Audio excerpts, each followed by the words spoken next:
ആശ്വാസം നേടാം. ഹൃത്തിനുള്ളിൽ ജീവൻ നൽകും വചനം, തിരുവചനം. നമ്മുടെ കർത്താവും ദൈവവുമായ ഈശോ മിശിഹായുടെ പരിശുദ്ധ നാമത്തിന് എന്നും എപ്പോഴും എല്ലായിടങ്ങളിലും സ്തുതിയും ബഹുമാനവും പുകഴ്ചയും ഉണ്ടായിരിക്കട്ടെ. ഇന്ന് ദാമ്പത്യ ജീവിതത്തെക്കുറിച്ച്, വിവാഹ ജീവിതത്തെക്കുറിച്ച് നമുക്ക് ഒന്നിരുന്ന് ധ്യാനിക്കാം. പ്രിയമുള്ള അമ്മമാരെ, പലപ്പോഴും നിങ്ങൾ ഒറ്റയ്ക്കിരുന്നായിരിക്കും ഈ പ്രഭാഷണം കേൾക്കുന്നത്. നിങ്ങളോടുള്ള എൻ്റെ എളിയ ആഹ്വാനം, നിങ്ങളുടെ ജീവിത പങ്കാളിയെ കൂടി വിളിച്ച് അടുത്തിരുത്തിക്കൊള്ളുക. ഇത് ഒരു കല്യാണ പ്രസംഗം പോലെ ഒന്നാണ്. അന്ന് കല്യാണ ദിവസം നമ്മളൊന്നും കേട്ടിട്ടുണ്ടാകാൻ വഴിയില്ല. അന്ന് നമ്മുടെ മനസ്സ് മുഴുവൻ ബ്ലാങ്ക് ആയിരുന്നു, മുഴുവൻ കുറ്റാക്കുരിട്ടായിരുന്നു, ആകെപ്പാടെ ഒരു പരിഭ്രമം മാത്രം. അതുകൊണ്ട് ഇന്ന് നിങ്ങൾ ഒരുമിച്ചിരുന്ന് ഈ ധ്യാന ചിന്തകൾ കേട്ടിരുന്നെങ്കിലെന്ന് ഞാൻ ആഗ്രഹിക്കുകയാണ്. എത്ര പേർ തമ്മിലാണ് കല്യാണം കഴിക്കുന്നത്? എത്ര പേർ തമ്മിലാണ് കല്യാണം കഴിക്കുന്നത്? നിങ്ങൾ അങ്ങോട്ടും ഇങ്ങോട്ടും ഒന്ന് ഉത്തരമൊക്കെ പറഞ്ഞു നോക്കാം. ആരുടേതായിരിക്കും ശരിയാകുന്നതെന്ന് നമുക്കറിയാമല്ലോ. കല്യാണം കഴിക്കുന്നത് 2 പേർ തമ്മിലാണോ? അല്ല, കല്യാണം കഴിക്കുന്നത് 3 പേർ തമ്മിലാണ്. It is 3 to get married. ഇതാരുടെ ആശയമാണ്? അമേരിക്കൻ ബിഷപ്പായ ഫുൾട്ടൻ ജെ ഷീൻ്റെ ആശയമാണ്. It is 3 to get married. വിവാഹ ദിനം എന്നത് 2 പേർ തമ്മിൽ നടത്തുന്ന ഒരു ഉടമ്പടി മാത്രമല്ല, മറിച്ച് ദൈവം കൂടി അക്കൂട്ടത്തിലുണ്ട്. 3-മത്തെയാൾ ഈശോ തമ്പുരാൻ.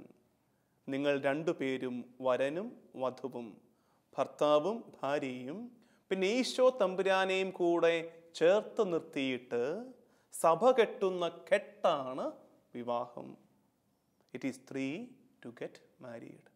പിന്നെ എന്തുകൊണ്ടാണ് ഈ കാലത്ത് വളരെയേറെ വിവാഹമോചനങ്ങളൊക്കെ നമ്മൾ കാണുന്നത്? വിവാഹബന്ധത്തിൽ ഏറെ ഉലച്ചിലുകൾ കാണുന്നത് എന്തുകൊണ്ട്? ഉത്തരം ലളിതമാണ്.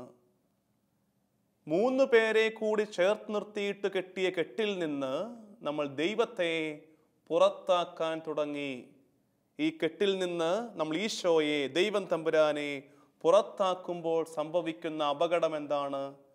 കെട്ട് അയഞ്ഞു പോകും. അതിൽ നിന്ന് പിന്നെ ഒരാൾക്ക് ഇറങ്ങിപ്പോകാൻ എളുപ്പമാണ്.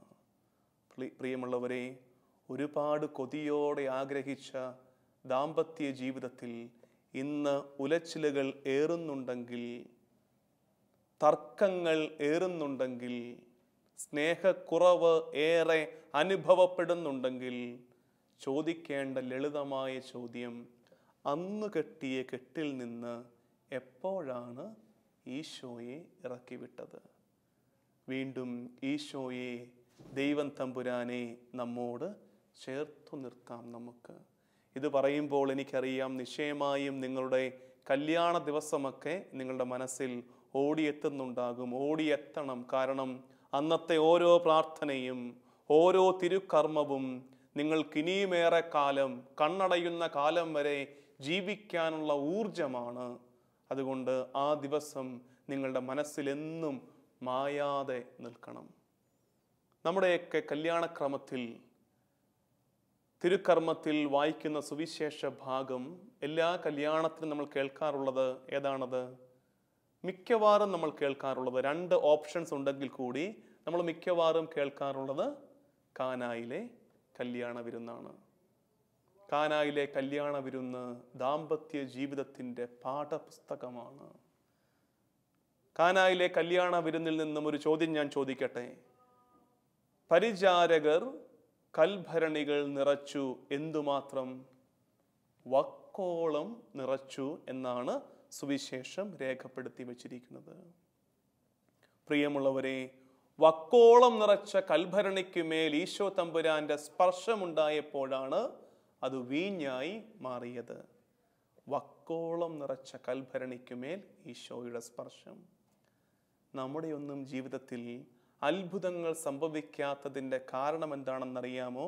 നമ്മുടെയൊന്നും കൽഭരണികൾ വക്കോളം നിറയുന്നില്ല. ഏതാണ്ട് പകുതി വരെയൊക്കെ കൽഭരണിയിലെ വെള്ളം എത്തുന്നുള്ളൂ. വൈകുന്നേരം സന്ധ്യാപ്രാർത്ഥനയ്ക്ക് ഇരിക്കുമ്പോൾ ഇന്ന് 2 രഹസ്യം മതി, ഇന്ന് ഇത്രയും മതി, ക്ഷീണിച്ചു എന്ന് പറഞ്ഞാണ് കുരിശുവര തുടങ്ങുന്നതെങ്കിൽ അതിൻ്റെ അർത്ഥം എന്താണ്? കൽഭരണി ഏതാണ്ട് പകുതി വരെയൊക്കെ എത്തിയിട്ടുള്ളൂ. ഞായറാഴ്ച കുർബാനയ്ക്ക് പോകാൻ വീട്ടിൽ നിന്ന് ഇറങ്ങുമ്പോൾ അതങ്ങോട്ട് തുടങ്ങട്ടെ, പതുക്കെ അങ്ങോട്ട് ചെല്ലാമല്ലോ, എന്നും ഇതിൽ തന്നെയല്ലേ കാണുന്നത് എന്നാണ് നമ്മുടെ സംസാരമെങ്കിൽ അതിൻ്റെ അർത്ഥം എന്താണ്? കൽഭരണി പകുതി വരെയൊക്കെ എത്തുന്നുള്ളൂ.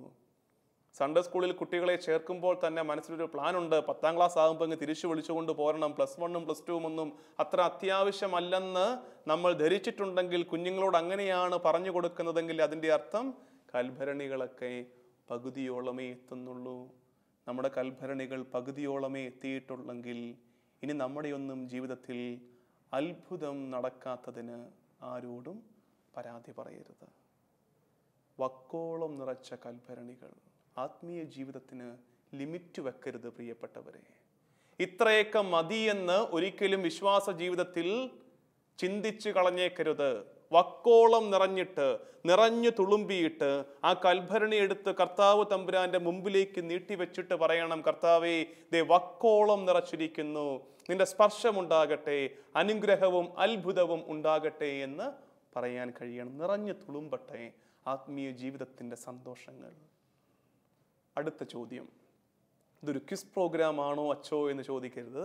ഈ ചോദ്യം നിങ്ങൾക്ക് ഉത്തരം പറയാം. നിങ്ങൾ ആരാണ് ആദ്യം ഉത്തരം പറയുന്നതെന്ന് നോക്കട്ടെ. കാനായിലെ അത്ഭുത വിവരണത്തിൽ കലവറക്കാരൻ്റെ ഒരു ഡയലോഗുണ്ട്. കലവറക്കാരൻ പറയുന്നത് എന്താണ്? വീട്ടു യജമാനനെ വിളിച്ച് ചോദിക്കുന്നുണ്ട്. എന്താ ചോദിക്കുന്നത്? എല്ലാവരും ആദ്യം മേൽത്തരം വീഞ്ഞു വിളമ്പുന്നു, അതിഥികൾക്ക് ലഹരി പിടിച്ചു കഴിയുമ്പോൾ താഴ്ന്ന തരവും, എന്നിട്ടും എന്തേ നീ ഏറ്റവും മുന്തിയ വീഞ്ഞ് അവസാനം വരെ സൂക്ഷിച്ചു വെച്ചു. എല്ലാവരും ആദ്യം മേൽത്തരം വീഞ്ഞു വിളമ്പുന്നു. പ്രിയമുള്ളവരെ, അന്നും ഇന്നും കാര്യങ്ങൾ അങ്ങനെയൊക്കെ തന്നെയാണ്. ആദ്യം മേൽത്തരം വീഞ്ഞ്. നിങ്ങളുടെ വിവാഹ ജീവിതത്തിൻ്റെ ആരംഭകാലം ഒന്ന് ഓർത്ത് നോക്കിക്കേ. കല്യാണമൊക്കെ കഴിഞ്ഞ് പുത്തൻ മോടിയിൽ വിരുന്നൊക്കെ ഉണ്ട്, സന്തോഷത്തോടെ ചെലവഴിച്ച ആദ്യ ദിനങ്ങൾ ഒന്ന് ഓർത്ത് നോക്കിക്കേ. നമ്മൾ അങ്ങോട്ടും ഇങ്ങോട്ടും വാശിക്ക് മേൽത്തരം വീഞ്ഞു വിളമ്പിയ ഒരു കാലം നമുക്കുമില്ലേ? തേനേ, പാലേ, പൊന്നേ, ചക്കരേ എന്നൊക്കെ വിളിച്ച് അങ്ങോട്ടും ഇങ്ങോട്ടും നിങ്ങൾ വിളമ്പിയത് മേൽത്തരം വീഞ്ഞു തന്നെയായിരുന്നു. പിന്നെ എന്താ സംഭവിച്ചത്? പിന്നീടുള്ള യാത്രയിൽ എന്ത് അപകടമാണ് പറ്റിയത്? സംഭവിച്ച അപകടം, കയ്യിലെ മേൽത്തരം വീഞ്ഞിൻ്റെ ശേഖരം തീർന്നു പോയപ്പോൾ താഴ്ന്ന തരം വീഞ്ഞു വിളമ്പി പരസ്പരം കബളിപ്പിക്കാൻ തുടങ്ങി. കയ്യിലെ മേൽത്തരം വീഞ്ഞിൻ്റെ ശേഖരം തീർന്നു പോയപ്പോൾ താഴ്ന്ന തരം വീഞ്ഞു വിളമ്പി പരസ്പരം കബളിപ്പിക്കാൻ തുടങ്ങി. അന്ന് തുടങ്ങിയതാണ് നമ്മുടെ ദാമ്പത്യ ജീവിതത്തിലെ ഉലച്ചിലുകൾ. അതുകൊണ്ട് പ്രിയമുള്ളവരെ, സ്വാഭാവികമാണത്. കയ്യിലെ മേൽത്തരം വീഞ്ഞിൻ്റെ ശേഖരമൊക്കെ തീർന്നു പോകും. അങ്ങനെ വരുമ്പോൾ എന്ത് ചെയ്യണം? കർത്താവ് തമ്പുരാന്റെ അടുത്ത് വരണം. ഏറ്റവും മുന്തിയ തരം വീഞ്ഞ് നൽകുവാൻ കെൽപ്പുള്ളവന്റെ അടുത്ത് വന്ന് അവിടെ നിന്ന് വാങ്ങിച്ചെടുത്തു കൊണ്ടുപോയി പരസ്പരം വിളമ്പണം മുന്തിയ തരം വീഞ്ഞ്. അതിനോട് ചേർത്തൊരു കാര്യം കൂടെ പ്രിയമുള്ള ദമ്പതികളെ നിങ്ങളോട് പറയട്ടെ. ദേവാലയത്തിനുള്ളിൽ വെച്ച് പരിശുദ്ധ അൾത്താരയ്ക്ക് മുമ്പിൽ നിന്നുകൊണ്ട് പുരോഹിതരെ സാക്ഷിയാക്കി വേദഗ്രന്ഥത്തിനു മേൽ കൈയോട് കരം ചേർത്തിട്ട് നിങ്ങളെടുത്ത ഒരു തീരുമാനത്തിന്, നിങ്ങളെടുത്ത ഒരു ഉടമ്പടിക്ക്, ജീവിതത്തിൻ്റെ മുന്നോട്ടുള്ള യാത്രയിൽ എന്തെങ്കിലുമൊക്കെ ഉലച്ചിലുകൾ ഉണ്ടാകുമ്പോൾ, എന്തെങ്കിലുമൊക്കെ അസ്വസ്ഥതകൾ ഉണ്ടാകുമ്പോൾ ദയവ് ചെയ്ത് അതിൻ്റെ പരിഹാരം ദേവാലയത്തിന് പുറത്ത് തേടരുത്. ദേവാലയത്തിനകത്തു വെച്ചെടുത്ത ഒരു തീരുമാനത്തിന് മുന്നോട്ടുള്ള യാത്രയിൽ എന്തെങ്കിലുമൊക്കെ ബുദ്ധിമുട്ടുകൾ ഉണ്ടാകുമ്പോൾ അതിൻ്റെ പരിഹാരം ദേവാലയത്തിന് പുറത്ത് തേടരുത്. മറിച്ച് രണ്ടുപേരും കൂടി കൈയൊന്ന് കോർത്തു പിടിച്ചിട്ട് ദേവാലയത്തിൻ്റെ ആനവാതിൽ കടന്ന് മുൻപോട്ടൊന്ന് നടന്നു കയറി അല്പം നേരം പരിശുദ്ധ സക്രാരിക്ക് മുമ്പിൽ ശാന്തമായി ഇരുന്ന് പ്രാർത്ഥിച്ചാൽ തീരുന്ന പ്രശ്നങ്ങളെ ഉണ്ടാവുകയുള്ളൂ. നിങ്ങളുടെയൊക്കെ ജീവിതത്തിൽ ദേവാലയത്തിന് അകത്തു വെച്ചെടുത്ത തീരുമാനത്തിന് എന്തെങ്കിലുമൊക്കെ ഉലച്ചിലുകൾ ഉണ്ടാകുമ്പോൾ അതിൻ്റെ പരിഹാരം ദേവാലയത്തിന് പുറത്ത് തേടരുത്. കാനായിലെ കല്യാണ വിരുന്നു ദാമ്പത്യ ജീവിതത്തിൻ്റെ പാഠപുസ്തകമാണെന്ന് ഞാൻ പറഞ്ഞപ്പോൾ 2 കാര്യങ്ങളെ കാനായിലെ കല്യാണ വിരുന്നുമായി ബന്ധപ്പെടുത്തി ഞാൻ പറഞ്ഞിട്ടുള്ളൂ. ഒന്നാമത്തത്, നിങ്ങളുടെ കൽഭരണികളിൽ വക്കോളം നിറയ്ക്കുക. രണ്ടാമത്തത്, നിങ്ങളുടെ കയ്യിലെ മുന്തിയ തരം വീഞ്ഞിൻ്റെ ശേഖരം തീർന്നു പോകുമ്പോൾ ഏറ്റവും മുന്തിയത് നൽകാൻ കെൽപ്പുള്ളവൻ്റെ അടുത്തേക്ക് ഒരുമിച്ച് വരണം. അടുത്ത ചോദ്യം, ക്രൈസ്തവ കുടുംബങ്ങളുടെ മോഡൽ ഏതാണ്? ക്രൈസ്തവ കുടുംബങ്ങളുടെ, ക്രൈസ്തവ ബന്ധങ്ങളുടെ മോഡൽ ഏതാണ്? സ്വാഭാവികമായും നിങ്ങളിപ്പോൾ പറഞ്ഞ ഉത്തരം തിരുക്കുടുംബമായിരിക്കും. ക്രൈസ്തവ കുടുംബങ്ങളുടെ മോഡൽ ശരിയാണ്. തിരുക്കുടുംബം ക്രൈസ്തവ കുടുംബങ്ങളുടെ മോഡൽ തന്നെയാണ്. പക്ഷെ അതല്ല ഏറ്റവും ശരിയായ ഉത്തരം. ഏറ്റവും ശരിയായ ഉത്തരം ക്രൈസ്തവ ബന്ധങ്ങളുടെ, ക്രൈസ്തവ കുടുംബങ്ങളുടെ മോഡൽ എന്നത് ത്രിത്വമാണ്, ട്രിനിറ്റിയാണ്.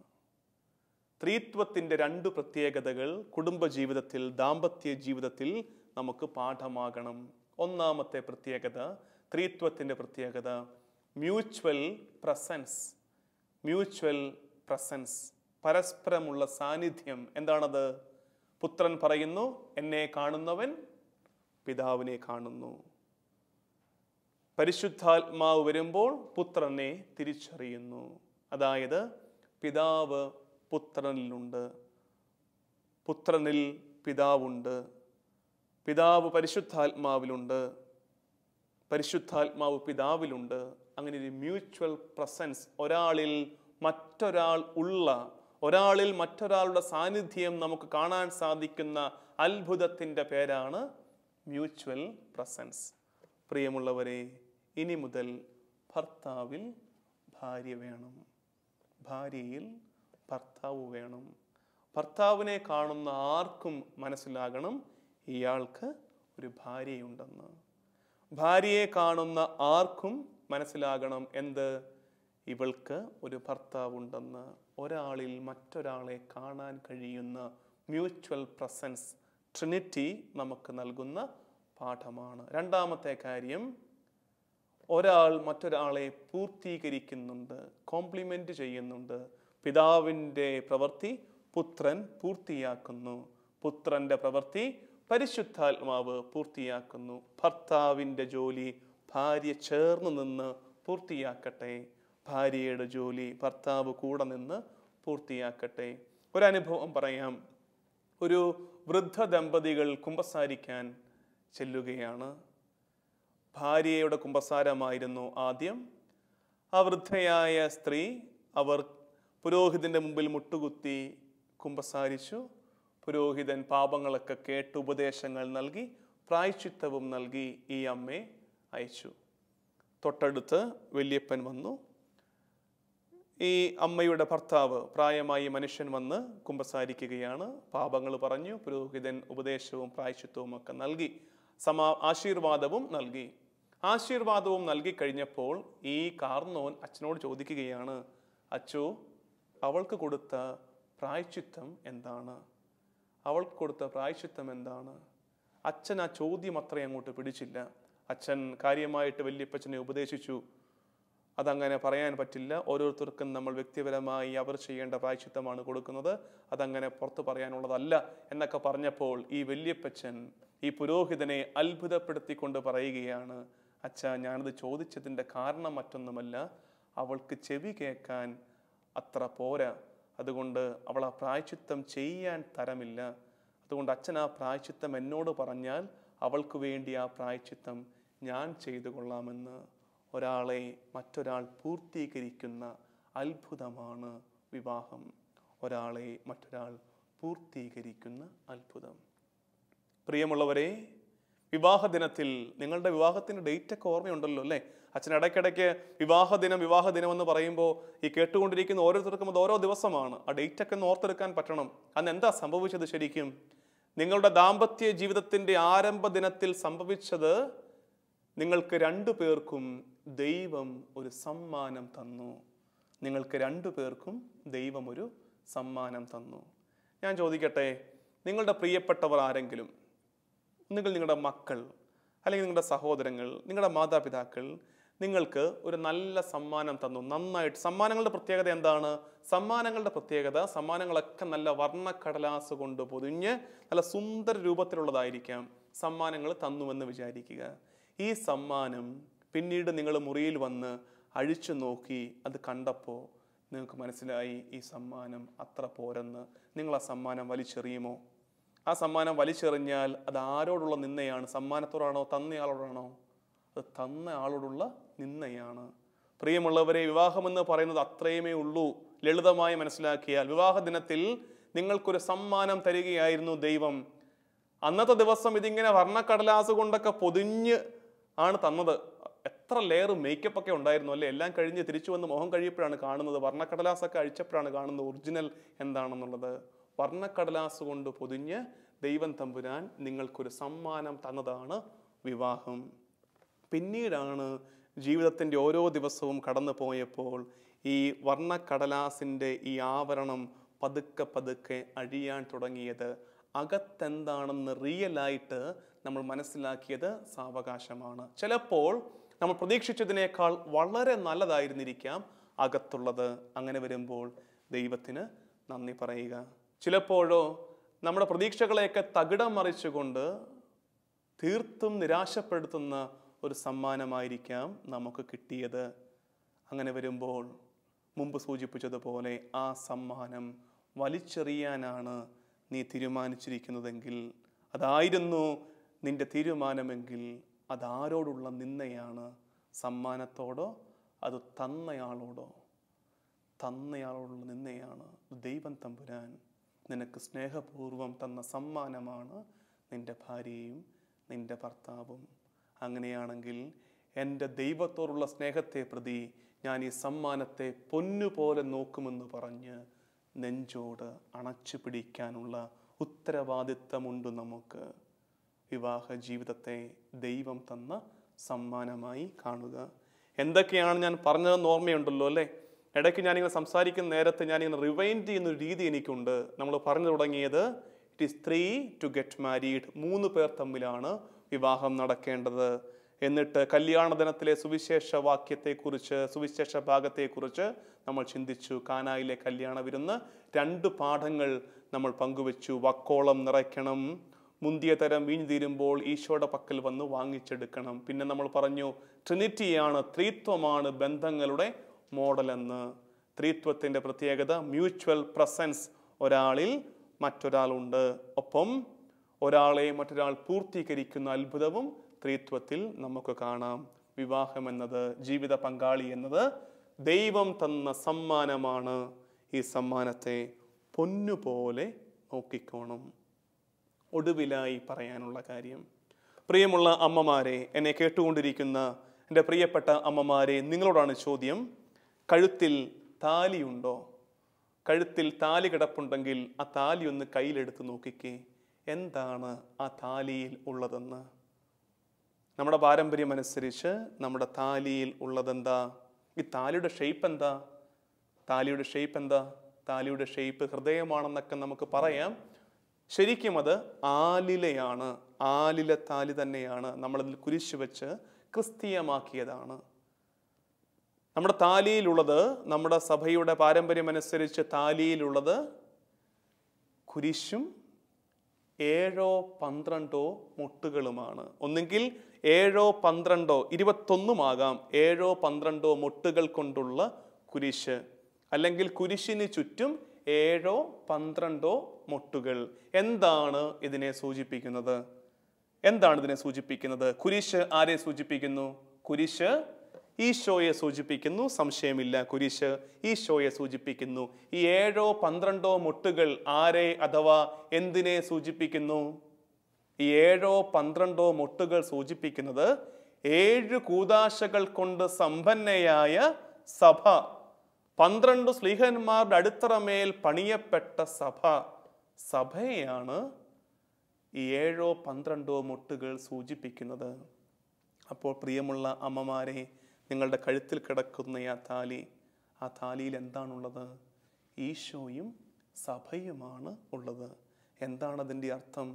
എപ്രകാരം ഈശോയും സഭയും തമ്മിൽ ബന്ധപ്പെട്ടിരിക്കുന്നുവോ, എപ്രകാരം ഈശോയും സഭയും തമ്മിൽ സ്നേഹത്തിലായിരിക്കുന്നുവോ, അതുപോലെ ഇനി മുതൽ ഭർത്താവും ഭാര്യയും തമ്മിൽ സ്നേഹത്തിലായിരിക്കണം.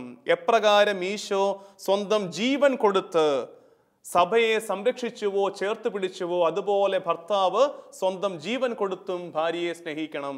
എപ്രകാരം സഭ ഈശോയ്ക്ക് വിധേയയായി ജീവിക്കുന്നുവോ, അതുപോലെ ഭാര്യ ഭർത്താവിന് വിധേയയായി ജീവിക്കണം. ഇനി ഒരു കാര്യം കൂടെ ചോദിക്കട്ടെ താലിയെക്കുറിച്ച്. പ്രിയമുള്ള അമ്മേ, ഇത് കേട്ടുകൊണ്ടിരിക്കുന്ന അമ്മേ, അമ്മ മരിച്ചു കഴിയുമ്പോൾ ഈ താലി എന്താ ചെയ്യുന്നത്? അല്ലെങ്കിൽ വേണ്ട, അത് അപ്പനാണല്ലോ അതിൻ്റെ ഉത്തരം പറയേണ്ടത്. ഈ അമ്മ മരിച്ചു കഴിയുമ്പോൾ ഈ താലി എന്ത് ചെയ്യാനാണ് അപ്പൻ ഉദ്ദേശിച്ചിരിക്കുന്നത്?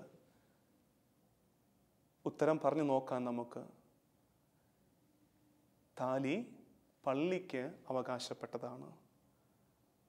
നമ്മുടെ പാരമ്പര്യമനുസരിച്ച് ഈ താലി പള്ളിക്ക് അവകാശപ്പെട്ടതാണ്. പള്ളി ഇതെന്താ ചെയ്യുന്നത്?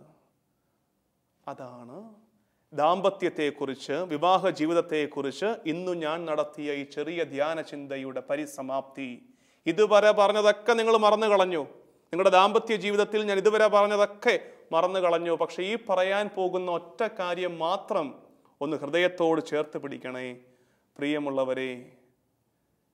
അന്ന് ആ കല്യാണ ദിവസം ദേവാലയത്തിനുള്ളിൽ വെച്ച് പരിശുദ്ധ അൾത്താരയ്ക്ക് മുമ്പിൽ നിന്നുകൊണ്ട് പുരോഹിതരെ സാക്ഷിയാക്കി വേദഗ്രന്ഥത്തിന് മേൽ കയ്യോട് കരം ചേർത്ത് ഇന്നു മുതൽ മരണം വരെ സുഖത്തിലും ദുഃഖത്തിലും ആരോഗ്യത്തിലും അനാരോഗ്യത്തിലുമൊക്കെ ഞാൻ നിന്റെ കൂടെ ഉണ്ടാകാമെന്ന് പരസ്പരം വാക്കുകൊടുത്തിട്ട് നിങ്ങളുടെ ഭർത്താവ് ഭാര്യയുടെ കഴുത്തിൽ ചാർത്തിയ താലി, അന്നു മുതൽ ഇന്നോളം അമ്മേ നിന്റെ കണ്ണീര് പതിഞ്ഞ താലി, നിന്റെ സന്തോഷത്തിന്റെ തുടുപ്പുകൾ അറിഞ്ഞ താലി, നിന്റെ മരണശേഷം നിന്റെ ഭർത്താവോ മക്കളോ പൊട്ടിച്ചെടുത്ത് പള്ളിക്ക് കൊടുക്കുമ്പോൾ പള്ളി ഇതൊരൊറ്റ കാര്യത്തിന് വേണ്ടി മാത്രമേ ഉപയോഗിച്ചിരുന്നുള്ളൂ. ഈ സഭയുടെ പാരമ്പര്യമനുസരിച്ച് അതെന്തിനാണ്?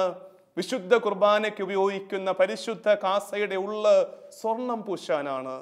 വിശുദ്ധ കുർബാനയ്ക്ക് ഉപയോഗിക്കുന്ന പരിശുദ്ധ കാസയുടെ ഉള്ള് സ്വർണം പൂശാനാണ് ഈ സഭയിലെ അമ്മമാരുടെ കഴുത്തിൽ കിടന്നിരുന്ന താലി ഈ സഭ ഉപയോഗിച്ചിരുന്നത്.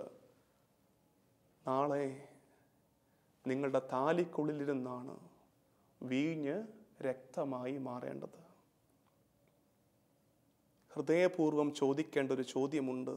ഇന്ന് ആ സ്വീകരണ മുറിയിലിരുന്ന് കഴുത്തിലെ താലിയൊന്ന് ചേർത്ത് പിടിച്ചിട്ട് ചോദിക്കണം, എൻ്റെ കർത്താവ് തമ്പുരാന്റെ പരിശുദ്ധ കാസയുടെ ഉള്ള സ്വർണം പൂശാൻ മാത്രം, ഈശോയുടെ തിരുരക്തം പേറാൻ മാത്രം വിശുദ്ധിയുണ്ടോ എൻ്റെ ഈ താലിക്കെന്ന്?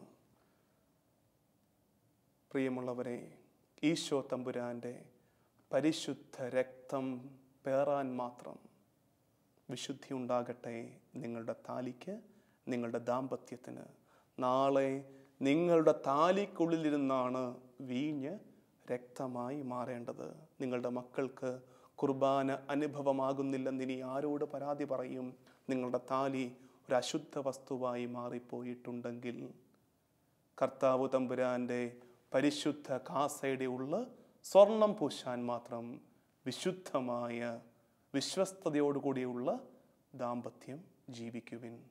ദൈവത്തിൻ്റെ തിരുനാമത്തിന് സ്തുതി ഉണ്ടായിരിക്കട്ടെ. ആമേൻ.